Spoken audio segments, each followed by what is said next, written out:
Hello friends. बहुत सारे अनएग्जिस्ट delete candidates का ये मानना है कि अनुच्छेद 370 की वजह से अनएग्जिस्ट डिलेट के केस में डिले हो रहा है, देरी हो रही है। तो फ्रेंड्स, अनएग्जिस्ट डिलेट का माननीय सर्वोच्च न्यायालय में अपना मामला है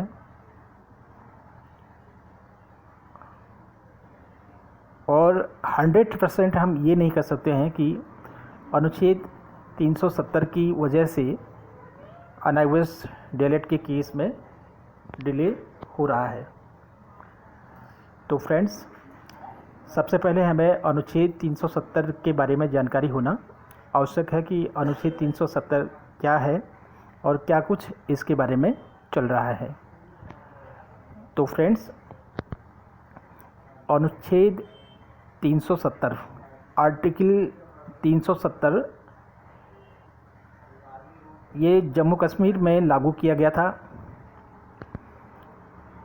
और अनुच्छेद 370 की वजह से वहाँ पर राष्ट्रपति शासन नहीं लगाया जा सकता था। जम्मू कश्मीर को विशेषाधिकार दिया गया था और वहाँ के लोगों को दोहरी नागरिकता दी गई थी। एक नागरिकता भारतवर्ष की होती थी और दूसरी नागरिकता जम्मू कश्मीर की होती थी। इसके साथ ही साथ जम्मू कश्मीर का अपना अलग झंडा था और वहाँ पर आर्थिक आपातकाल नहीं लग सकता था। अल्पसंख्यकों को कोई आरक्षण नहीं था। दूसरे राज्यों के लोग जम्मू कश्मीर में ज़मीन या प्रॉपर्टी नहीं खरीद सकते थे। किसी भी विभाग में आरटीआई नहीं लगाई जा सकती थी। चूँकि आपको पता है कि भारतवर्ष के किसी भी राज्य में किसी भी सरकारी डिपार्टमेंट में कोई भी भारत का नागरिक सूचना का अधिकार लगा सकता है और वहाँ से जानकारियाँ प्राप्त कर सकता है। लेकिन ये आरटीआई का जो सिस्टम था वो जम्मू कश्मीर में लागू नहीं था अनुच्छेद 370 की वजह से। विधानसभा का कार्यकाल 6 वर्ष का होता था। राष्ट्रपति के पास राज्य के संविधान को बर्खास्त करने का अधिकार नहीं था। भारत के सुप्रीम कोर्ट का कोई भी आदेश जम्मू कश्मीर के अंदर मान्य नहीं था। कश्मीर में पंचायतों को उनके अधिकार हासिल नहीं थे और इसके साथ ही साथ अनुच्छेद 370 के हटने से पहले लद्दाख भी जम्मू कश्मीर राज्य का ही एक अंग था। लेकिन 5 अगस्त 2019 के बाद केंद्र सरकार ने लद्दाख को एक अलग केंद्र शासित प्रदेश घोषित कर दिया। तो इस प्रकार से अनुच्छेद 370 के बारे में आपने संक्षिप्त जानकारी सुनी।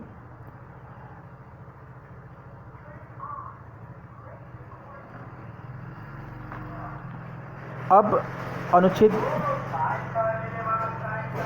370 के तहत जम्मू कश्मीर को मिले विशेषाधिकार खत्म हो गए हैं, खत्म कर दिए गए हैं। तो यहाँ पर हमें समझना होगा कि केवल अनुच्छेद 370 की वजह से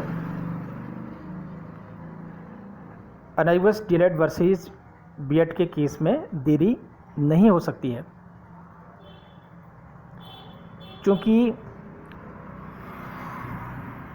माननीय सर्वोच्च न्यायालय में कुल जजों की संख्या 33 है, 33 जजेज हैं और उनके साथ में एक मुख्य न्यायाधीश भी होते हैं। तो कोर्ट के अंदर बहुत सारे केसेस की सुनवाई होती है और अलग अलग कोर्ट में अलग अलग केस की सुनवाई हमेशा चलती रहती है। तो केवल अनुच्छेद 370 के पीछे 33 जजों की पूरी टीम नहीं लग सकती है। बहुत सारे केसेज ऐसे होते हैं जहाँ पर जजों के बेंच को भी चेंज किया जाता है, लेकिन एक रीज़न यहाँ पर हो सकता है कि जो अनाइवस डिलीट के केस को देख रहा हो वही जज अनुच्छेद 370 के मामले को भी देख रहा हो। तो ऐसी स्थिति में थोड़ा सा 1-2 केस में डिले हो सकता है, 1-2 तारीखों में डिले हो सकता है, देरी हो सकती है, लेकिन बार बार डेट चेंज होना और बार बार अनुच्छेद 370 का हवाला देना, इसको स्वीकार नहीं किया जा सकता है। कुछ और भी रीज़न हो सकते हैं, क्योंकि माननीय सर्वोच्च न्यायालय का जो अंतिम फैसला होता है, फाइनल जजमेंट होता है, वो बहुत ही सटीक होता है। तो हर चीज़ बड़ी बारीकी से उसमें मेंशन करनी होती है, तो इसमें समय लगता है। तो हो सकता है कि माननीय सर्वोच्च न्यायालय ने कुछ विशेष परिस्थितियों में इस डेट को आगे किया हो।